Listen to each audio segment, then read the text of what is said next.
Welcome to The Pulse, the beat at the heart of England, bringing you the top stories from the West Midlands. Please like and subscribe if you'd like to support our work. A court ruling earlier this year at Wolverhampton Crown Court resulted in the sentencing of Carl Ellitts, a 26-year-old man, to life imprisonment with a minimum term of 27 years. Ellitts was found guilty of the murder of 48-year-old Roy Dealey-Price, as well as the rape of 2 women, 3 violent robberies and an assault with the intention to rob. The crimes were part of an alarming 4-day rampage in Wolverhampton, during which Ellitts targeted vulnerable individuals in the community. Ellitts' violent spree began with the rape of a woman on St Peter's Square in Wolverhampton in the early hours of May the 26th. The victim, who had approached Ellitts asking for a spliff, was led to some bushes where the assault took place. She managed to escape and sought help from a nearby nightclub bouncer. Later that morning, Ellitts robbed a man who had shown kindness by offering him assistance and a pair of shoes. Ellitts demanded the man's bank card and PIN, and they went to a bank where £180 was withdrawn under duress. On the same day, Ellitts struck again, raping a second woman who approached him, believing he was homeless. She was taken to a secluded location where the assault occurred. Thankfully, she managed to escape and bravely reported the crime to a nearby shopkeeper. The following day, on May the 27th, Ellitts carried out another robbery, seizing a bag containing £60 from a victim whom he dragged along the floor. Eventually, on May the 28th, Ellitts targeted Roy Dealey-Price, who he observed withdrawing cash from an ATM at a nearby petrol station.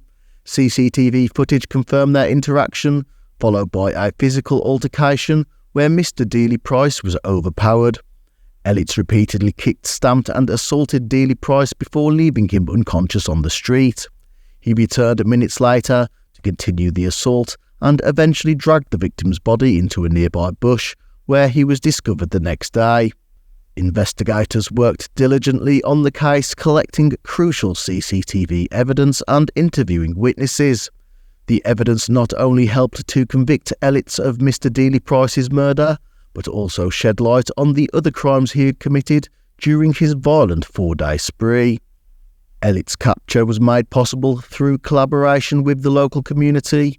Acting on information received, the police launched a manhunt and apprehended Ellitts on May the 30th. During questioning, he refused to provide any comment. The court handed down a life sentence to Ellitts, who will serve a minimum of 27 years. However, the sentencing does little to alleviate the sorrow and loss experienced by the heartbroken family of Roy Dealey-Price. In a statement released after the ruling, the family expressed relief that the man responsible for their loved one's murder was behind bars. Still, they stated that their lives would never be the same and that the pain would never fade completely. The 2 women who were raped by Ellitts showed remarkable courage by testifying in court, leading to the convictions for all of his crimes. However, the psychological harm they suffered as a result of the attacks cannot be ignored. Both women experienced trauma, including flashbacks and anxiety, as a consequence of their encounters with Ellitts. Carl Ellitts engaged in a horrifying string of crimes, resulting in the tragic death of Roy Dealey-Price and leaving a lasting impact on the lives of the survivors. The court's decision to grant a life sentence emphasises the severity of his actions. The case highlights the need for communities to remain vigilant and supportive in the fight against criminality, as it was thanks to the assistance of the local residents and the diligence of the investigating officers that justice was ultimately served. So, have you ever witnessed or encountered a situation where vulnerable individuals in your community were targeted by criminals? And how can communities work together more effectively with law enforcement to prevent and address violent crimes, such as the one perpetrated by Carl Ellitts? Please leave your comments and remember to like the video and subscribe if you found this content valuable.